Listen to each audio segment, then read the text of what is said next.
சாந்தி sister. குஷி குஷியா இருக்கீங்களா? ஓம் சாந்தி brother. குஷி குஷியா இருக்கிறோம். Okay sister. இப்போ ஒரு சூப்பரான ஸ்கேம் பத்தி சொன்னீங்க. ஸோ அதை பற்றி நேயர்களுக்கு சொல்லுங்க சிஸ்டர்.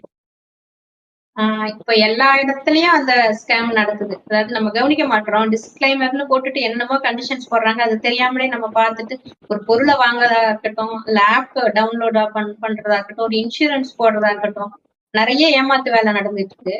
இப்ப வந்து அந்த பரிகார கல்லு, அந்த ஆன்மீகத்தை நவரத்தின வச்சு. கல், ஆன்மீக அத காட்டி நார்த் இந்தியால இந்த ரொம்ப கல் ஃபேமஸ் இது. ஃபேமஸ். ஆமா.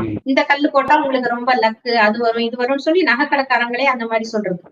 இந்த ராசிக்கு இந்த கல்லு போட்டா நீங்க ஓஹோன்னு வந்துருவீங்க அப்படின்னு சொல்லிட்டு ஒரு நகைக்கடையில வைசாக்ல, விசாகப்பட்டினத்துல ஒருத்தர் வாங்கி போட்டுட்டாரு. ஒரு பிசினஸ் மேன் தான். டிவில கண்டினியூஸா இந்த விளம்பரம் ஓடிக்கிட்டே இருக்குமே. இந்த கல்லு போடுங்க, ஆமா, இந்த ஆமா. கல்லு வச்சது போடுங்க. கண்டினியூஸா ஓடிக்கிட்டே தான் இருக்கும். ஒருவேளை ஏதாவது டிஸ்க்ளைமர் இருக்குமோ என்னவோ தெரியல, பார்த்ததில்ல. இருந்திருக்கலாம். கவனிக்க மாட்டோம் நம்ம. ஆமா.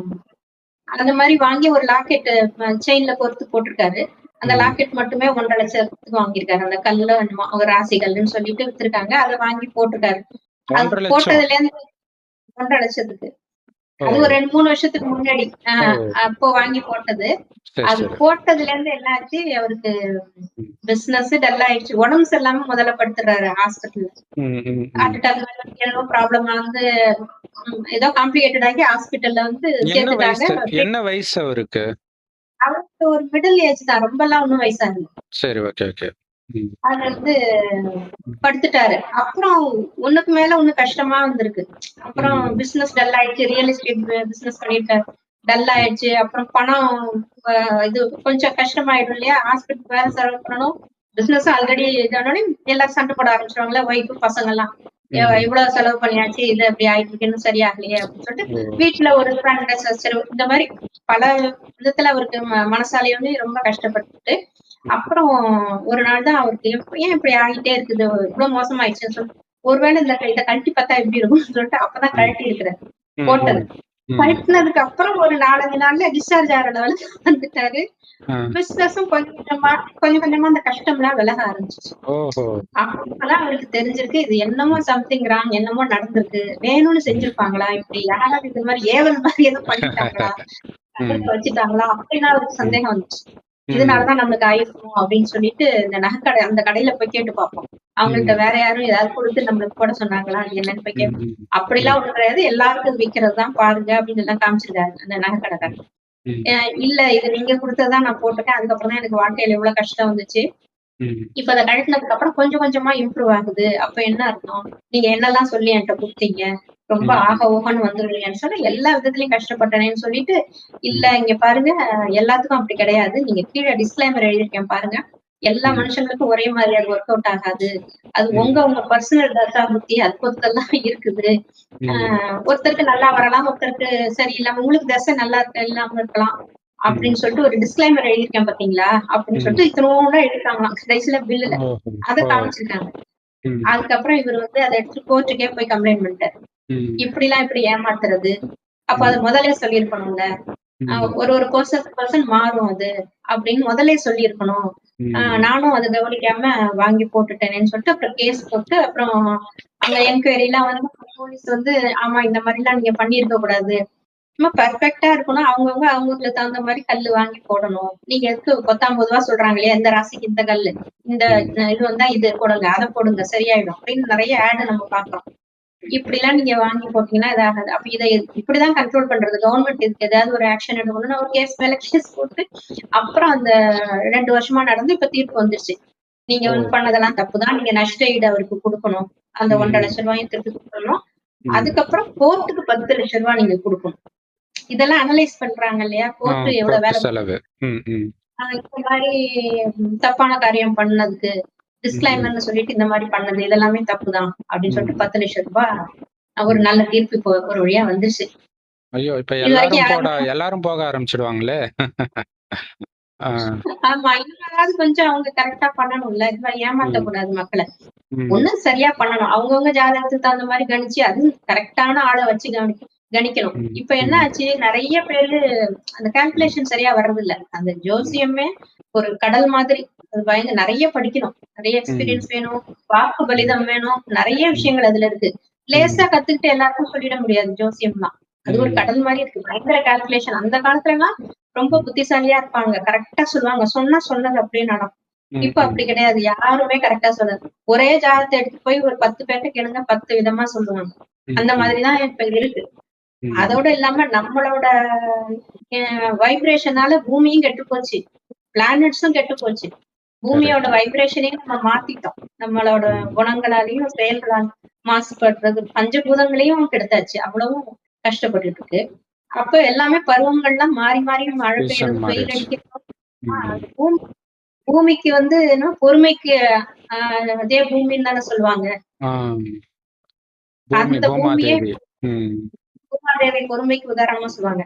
அதுவே இப்ப பொங்கிட்டு இருக்கு. எங்க எரிமலை காட்டு தீ வெடிக்குமோ, எரிமலை வெடிக்குமோ, பூகம்பம் வருமோ, மழையும் கன்னாபின்னான்னு எல்னினோ எஃபெக்ட் இப்படி திணறிட்டு இருக்குது பூமிய.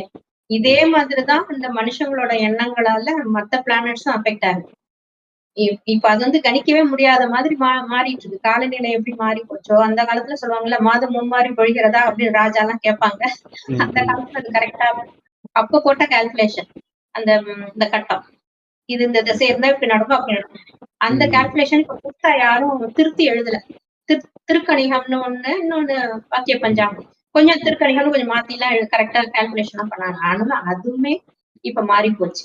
அது எழுதியுமே பல காலம் ஆயிப்போச்சு.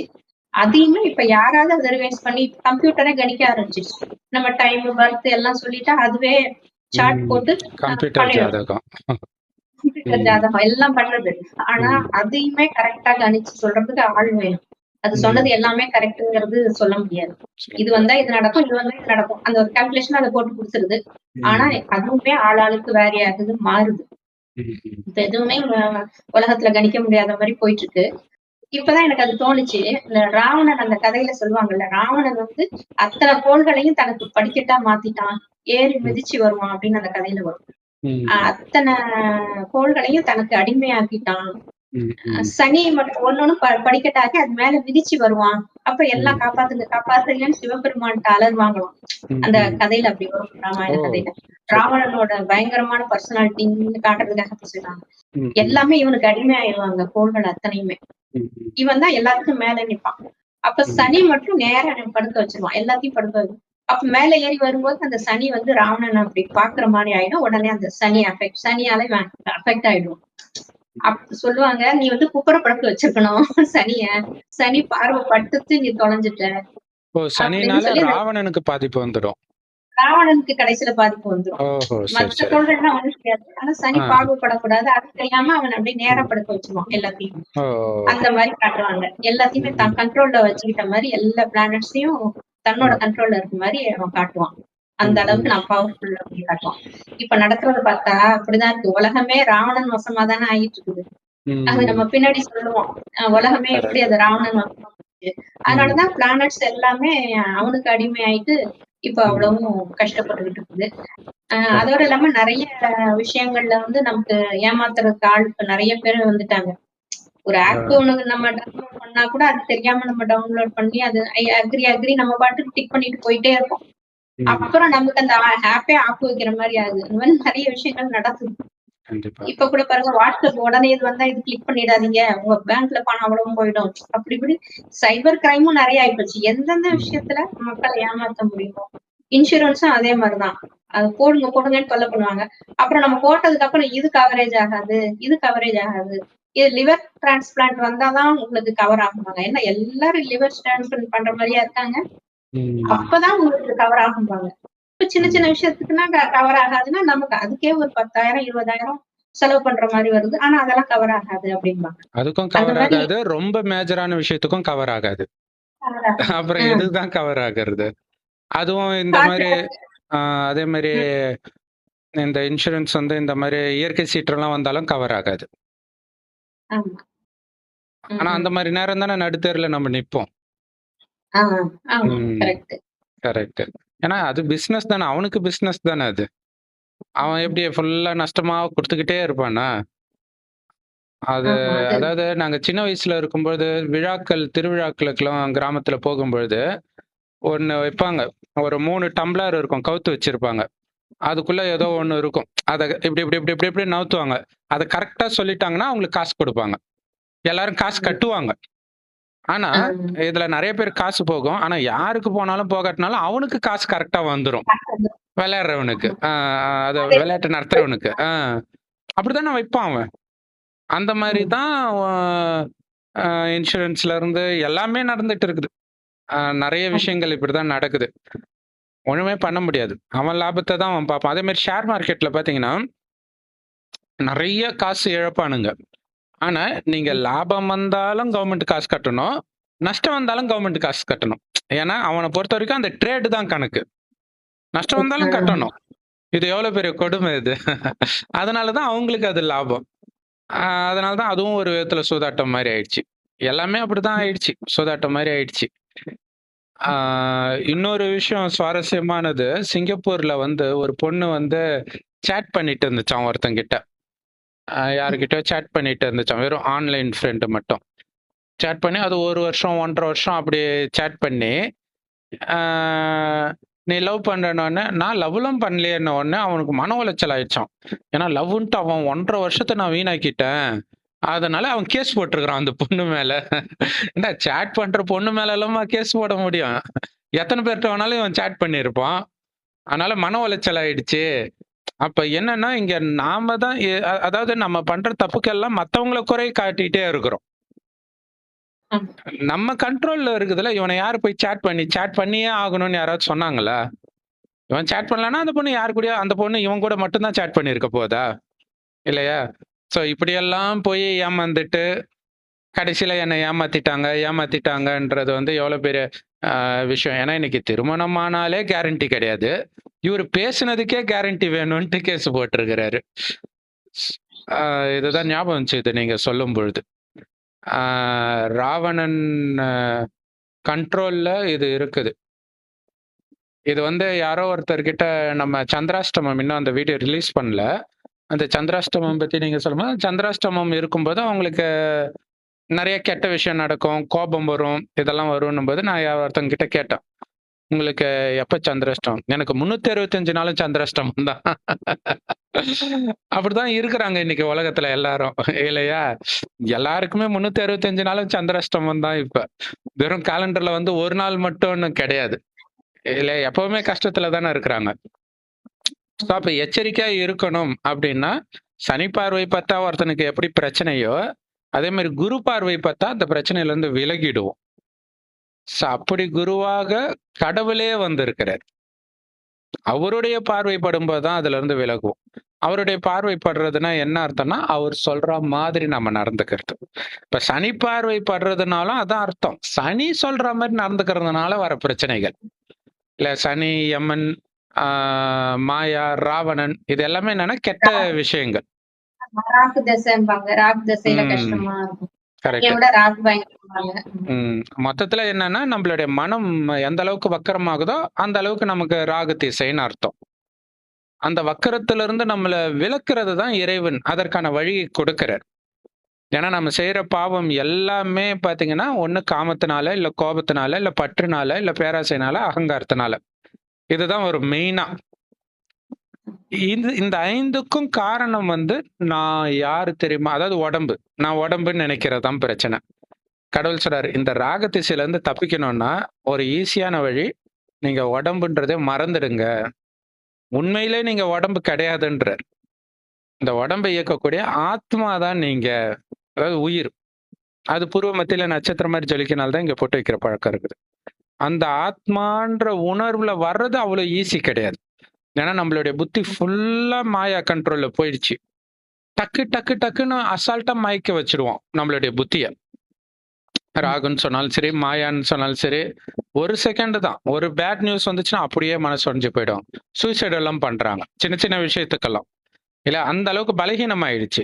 அப்ப அத பலப்படுத்தணும். பலப்படுத்துறதுக்கான ஒரே வழி இறைவன் சொல்றாரு, என்னை மட்டும் நினைவு செஞ்சுக்கிட்டே இருங்க. என்னை மட்டும் பார்த்துக்கிட்டே இருங்க. கடவுள் பார்த்துட்டாரு ஓகே. ஆனா நம்ப அவர பார்க்கணும்.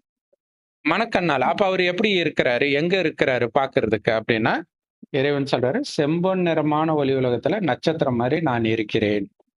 அப்படின்னு சொல்றாரு. அவரை தான் சிவபெருமான் இந்துக்களும், அல்லான்னு முஸ்லிம்களும், பரமபிதான்னு கிறிஸ்தவர்களும் சொல்றோம். உண்மையிலே ஆத்மாக்களாகிய நாமளும் அவர் கூட தான் இருந்தோம் இந்த பூமிக்கு வர்றதுக்கு முன்னாடி. அங்கிருந்து தான் இந்த பூமிக்கு வரும். வரும்போது முதல் 2500 வருடம் இந்த பூமி சொர்க்கமா இருக்குது. அப்படின்னா என்ன அர்த்தம்? ராகு திசை கிடையாது, மாயா கிடையாது, ராவணன் கிடையாது.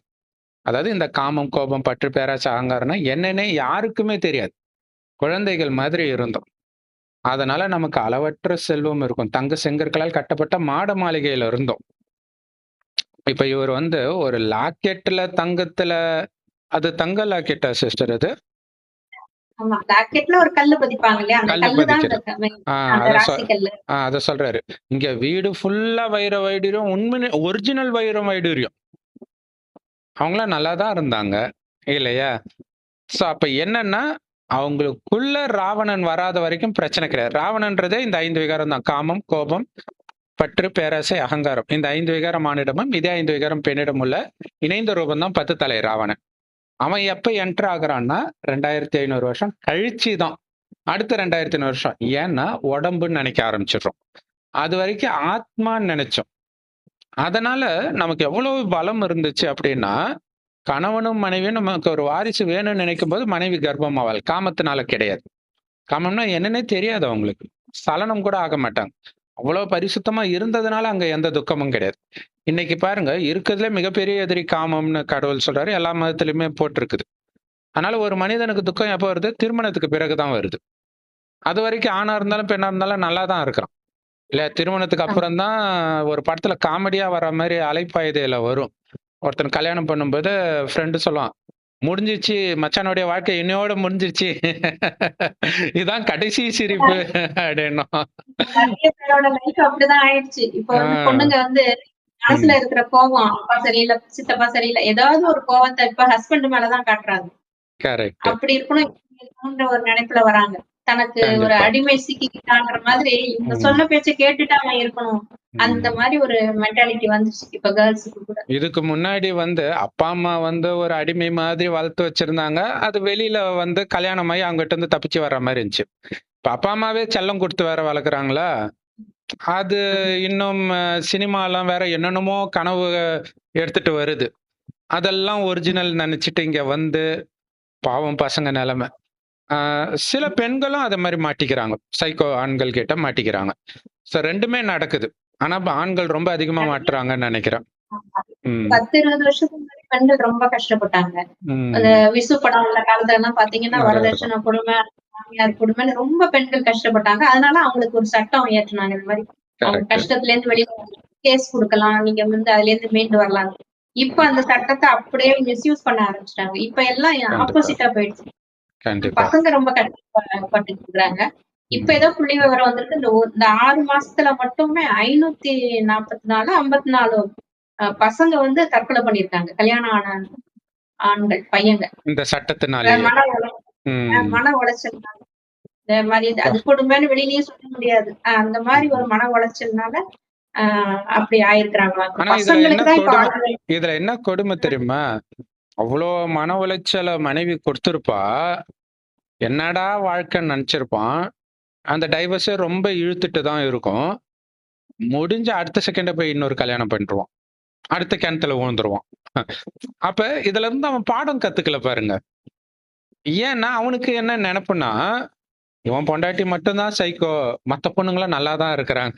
எல்லா பொண்ணும் வெளியில வரும்போது நல்லா தான் இருப்பாங்க. இல்ல இல்ல வீட்ல மனைவியா உள்ளவங்க வரும்பொழுது தான் அந்த குணத்த மாத்துவாங்க. வெளியில இருக்கும்போது நல்லா தான் வீட்ல இருக்கும். ம். ஆமா, வீட்ல இருக்கிறவங்க எல்லாம் சேர்ந்து, ஐயோ பையனோட வாழ்க்கை கஷ்டம் இப்படி ஆகி போச்சே, இப்படி அது ஆகி ஒண்ணு போச்சே, அவனோட இவனுங்களே உழறதும் இருக்குது. இவங்களா அப்படி வேற உழறதும் கல்யாணம் பண்ணி இருக்குது. ம். பண்ணி வச்சு மறுபடியும் இதே மாதிரி திரும்ப திரும்ப அந்த பாடம் கத்துக்கிற வரையும் கடவுள் சொல்றாரு. ஒரு பிரச்சனை வருதுன்னா, அதுக்கு ஒரு சொல்யூஷன் இருக்கும். அந்த சொல்யூஷன கண்டுபிடிக்கிற வரைக்கும் அந்த பிரச்சனை வந்துகிட்டே இருக்கும்ன்றாரு. இப்ப இதுக்கான ம். சொல்யூஷனே காமத்திலிருந்து விலகி இருக்கிறது தான். திரும்ப திரும்ப போய் விழறீங்கன்னா, திரும்ப திரும்ப மாட்ட தான் செய்வோம். ஸோ அதுதான். இன்னைக்கு நெறைய ஸ்கேம் வந்து காமத்த வச்சு தான் நடக்குதே. இல்லையா? அந்த ம். வீடியோ கால் வருதுன்றாங்க. அத வச்சு டக்குன்னு மிரட்டுறாங்க. WhatsAppல மெசேஜ் உன் சொந்தக்காரங்களுக்குலாம் அனுப்புன்றாங்க. இப்படி வருது. அதே மாரி ஒரு இடத்துல பார்த்தீங்கன்னா, அவனுடைய தங்கச்சியுடைய ஃபோட்டோவ எடுத்து இதை நான் எல்லாருக்கும் நிர்வாணமா அனுப்பிடுவேன்னு அவனுக்கு சொன்னானே அவன் மன உளைச்சலை தற்கொலை பண்ணிக்கிட்டான். ஸோ இந்த மாதிரி திரும்ப திரும்ப இது வருது. இதுல எச்சரிக்கையா இருக்கணும்ன்றதை விட நம்ம செய்த பாவத்துக்கான விளைவு தான் அது. இனி பாவம் செய்யாம இருங்க, தப்பிச்சிடுவீங்கன்ற. இது வரைக்கும் செஞ்ச பாவத்துக்கான தண்டனை கூட வராம நான் உங்களை காப்பாத்துறேன்ற கடவுள். அப்ப தப்பிக்கிறதுக்கு என்ன வழி அப்படின்னா, கடவுள் சொல்றாரு, உடம்புன்றதே மறந்துடுங்க. நான் ஆத்மா, வெறும் ஒளியா இருக்கிறேன், பூர்வ மத்தியில ஒளியா இருக்கிறேன். உடம்புன்றதே மறந்துடுங்க, வெறும் நட்சத்திரம் தான் இருக்கிறேன். பிறரையும் நட்சத்திரமாவே பாருங்க. எல்லா ஆத்ம நட்சத்திரத்துக்கும் அப்பா தான் இறைவன். அவரை மட்டும் சதா மனக்கண்ணால பார்த்துக்கிட்டே இருங்க, நினைச்சுக்கிட்டே இருங்க. அப்ப அவரை பத்தி தெரிஞ்சு நினைக்கணும், இல்லாட்டினா சும்மா விளக்கு பார்க்குற மாதிரி ஆயிடும். அப்ப அவரை தெரிஞ்சுக்கணும் அப்படின்னா, அவர் கடைசின்னு ஒரு வருடம் ஒரு வயோதிகர் உடம்புல வந்து இந்த ஞானத்தை கொடுக்கிறார். அந்த வயோதிகருக்கு பிரம்மான்னு பேர் வைக்கிறார். அந்த பிரம்மா வாய் வழியாக இந்த ஞானத்தை கேட்கறவங்க தான் பிரம்மகுமார் குமாரிகள். இது வந்து முரளின்னு சொல்லுவோம். இந்த ஞானத்தை எல்லா பிரம்மகுமாரிகள் ராஜயோக தியான நிலையத்துல முற்றிலும் இலவசமா கிடைக்குது. யூடியூப் வெப்சைட்ஸ்லயும் இருக்கு. அதோட லிங்க் இந்த வீடியோக்கு டிஸ்கிரிப்ஷன்ல கொடுக்குறோம். அவசியம் பார்த்து பயன்பெறுங்கள். இல்லைன்னா BK சரவணகுமார் தமிழ் முரளின்னு போட்டாலே வந்துடும், நம்மளே போடுறோம். ஸோ அந்த முரளியை தினம் தினம் கேட்டு அதன்படி நடந்தாலே கண்டிப்பா ஒரு சின்ன பிரச்சனை இல்லாம தப்பிச்சிடுவீங்க. ஆனா பிரச்சனை எப்ப வரும்னா, அதை அலட்சியப்படுத்தும் போது வரும். ஆத்மான்னு பாக்குறதுல அலட்சியம், காமம், கோபம், பற்று, பேராசை, அகங்காரத்துல விழக்கூடாதுன்னு விழறதுல அலட்சியம், வெளியில சாப்பிடக்கூடாதுன்னு அதுல அலட்சியம், தவறானவர்கள் தொடர்பை கட் பண்ண சொல்லுவாரு, அதுல அலட்சியம். இந்த மாதிரி ஏதோ ஒண்ணு நம்மளே போய் குழந்தை போய் நெருப்புல கை வச்சுட்டு கொதிக்குதுன்னு அழுகுற மாதிரி இது இல்ல. கரண்ட் கம்பத்துல கை வச்சா ஷாக் அடிக்க தான் செய்யும், கரண்ட் கம்பியில கை வச்சா. அந்த மாதிரிதான் இந்த உலகில் ஆசையில கை வச்சா ஆப்பு வைக்க தான் செய்யுன்றார் கடவுள். இப்ப இதுல நிச்சய புத்தி இல்லாதவங்க என்ன பண்ணுவாங்க, அட போடா எல்லாரும் ஜாலியா இருக்கிறாங்க, இது என்ன சாமியாராட்டம் எல்லாத்தையும் விட்டுட்டு வர்றதான்ட்டு போய் அடி உத வாங்கிட்டு அந்த நேரம் கடவுளை நினைப்பான், மறுபடியும் போயிடுவான் அதே தப்பு பண்ண.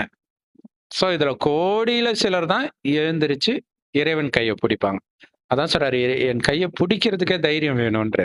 ஏன்னா ஒரு ராவணன் ரொம்ப பவர்ஃபுல்லா இருக்கிறான், அவனுடைய கவர்ச்சியின் மூலமாக மனிதர்களை அடிமையாக்கி வச்சிருக்கிறான். அதுல இருந்து விலகி வரணும். சோ அதுல ஒரு கவர்ச்சி தான் பக்தியும். அதை வச்சு நிறைய சாமியார்கள் ஏமாத்துறாங்க. பக்தியும் ஒரு அதுதான் கவர்ச்சி ராவணன் தான். வந்து பக்தன். ராவணனே பெரிய சிவபக்தன் காட்டுவாங்க. சிவபக்தன்வாங்க. ஏன்னா பக்தி அவன் தான் தொடங்குறான். ஏன் அப்படின்னா அவன் கொடுக்கிற அடியில தான் இறைவனே நினைச்சோம். சொர்க்கத்துல யாரும் இறைவனை நினைக்க மாட்டோம். ஏன்னா சொர்க்கத்தில் இன்னைக்கு இந்துக்கள் வழிபடுற தெய்வங்களாக நாம தான் இருந்தோம், சிவனை தவிர்த்து. அங்க சுகமே சுகம் இருக்கிறதுனால கடவுளை பற்றி நினைப்பே வராது. ஆனா எப்ப இந்த காமம் கோபத்துல விழுந்து துக்கம் வருதோ அப்ப டக்குன்னு இறைவனை நினைக்கிறோம். அப்ப ராவணனால இறைவனை நினைக்கிறோம். அதுதான். சோ இப்ப ஆனா இறைவனை நாமளாக கதை எழுதுறோம், சிலை வைக்கிறோம். அது வந்து மனித வழி. உண்மையிலே இறைவனை குறிக்கிற விஷயம் கிடையாது அது. அப்ப இறைவனே நேரடியா வந்து நான் ஒரு சின்ன புள்ளியா தான் இருக்கிறேன். ஆனா எல்லா மதத்துல என்ன சொல்லுவாங்க, ஒவ்வொரு 1000 சூரியன் பிரகாசமா இருப்பாரு. அப்படி எல்லாம் கிடையவே கிடையாது. நான் உங்களுடைய அப்பா. கடவுள் சொல்றாரு, நான் எங்கேயும் வியாபிச்சிட்டு இருக்கல, உனக்கு அப்பானா ஒரு இடத்துல தானே இருக்க முடியும். ஆத்மாக்களோட அப்பானா என்ன, அப்பான்னு அன்பா நினை அப்படின்னு சொல்றாரு. அவர் இருக்கிற இடம் இதுதான். இததான் பரலோகம்னு கிறிஸ்தவர்களும் பரந்தாமம்னு இந்துக்களும் சொல்றோம். செம்பு நிறமான ஒளி உலகம். ஆத்மாக்களும் அங்கதான் இருந்தோம். சோ கிறிஸ்தவர்கள் பிரேயர்ல கூட பரலோகத்தில் இருக்கும் பரமபிதாவேன்னுவாங்க, ஒப்பிப்பாங்க. ஆனா கடவுள் எங்க இருக்காருன்னு கேளுங்க, எல்லா இடத்துலயும் இருக்காருன்னு. அப்புறம் எதுக்கு பரலோகத்தில் இருக்கும் பரமபிதாவேன்னு சொல்றீங்க? ஏன்னா பைபிள்ல ஒரு இடத்துல எல்லா இடத்துலயும் இருக்கிறாருன்னு இருக்கும், ஒரு இடத்துல அங்க இருக்கிறாருன்னு இருக்கும். அப்ப என்ன எதை யோசிப்பாங்க? எல்லா பக்தியிலுமே இப்படித்தான் இருக்கும், எல்லா மதத்திலுமே. இப்ப இறைவன் தான் சொல்றாரு, எல்லா இடத்துலயும் நான் இல்லாரு, எப்பவும் இந்த பூமிக்கு நான் வர்றதும் கிடையாது. இந்த 5000 வருடத்துல ஒரே முறை இப்பதான் வர்றாரு. சோ இப்ப இறைவனை புடிச்சிங்கன்னா சொர்க்கத்துக்கு போயிடலாம். ஏன்னா சொர்க்கத்தின் ஆஸ்தியை கொடுக்க தான் வர்றார். சொர்க்கத்தின் குணம் இப்ப நமக்கு வரணும். நரகத்தின் குணத்தை விட்டுடணும். காமம், கோபம், பற்று, பேராசை, அகங்காரத்தை. அதுக்கு உடல்ன்ற உணர்வை விடணும். ஆத்மான்னு உணர்ந்து சிவ பரமாத்மாவை செவ்வானத்துல நட்சத்திரம் மாதிரி சதா நினைவு பண்ணிக்கிட்டே இருக்கணும். கூடவே அவர் கொடுக்குற அந்த ஞானம் முரளியை கேட்டுக்கிட்டே இருக்கணும். இதுக்கு ஒரு பைசா செலவு கிடையாது. ஆனா நம்ம மக்களுக்கு அது பிடிக்காது. கோயில், குளம் செலவும் கிடையாது, அலையவும் தேவையில்லை. ஆனா நம்ம மக்களுக்கு கோயில் குளம்னு சுத்தணும். 108 திவ்ய தேசத்தை பார்த்துடணும்.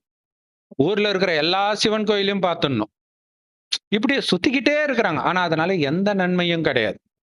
இப்ப எப்படி நீங்க அது சொன்ன மாதிரி எப்படின்னா நீங்க வந்து பிரபஞ்ச ஆற்றல் தான். ம். சொல்லுங்க சிஸ்டர்.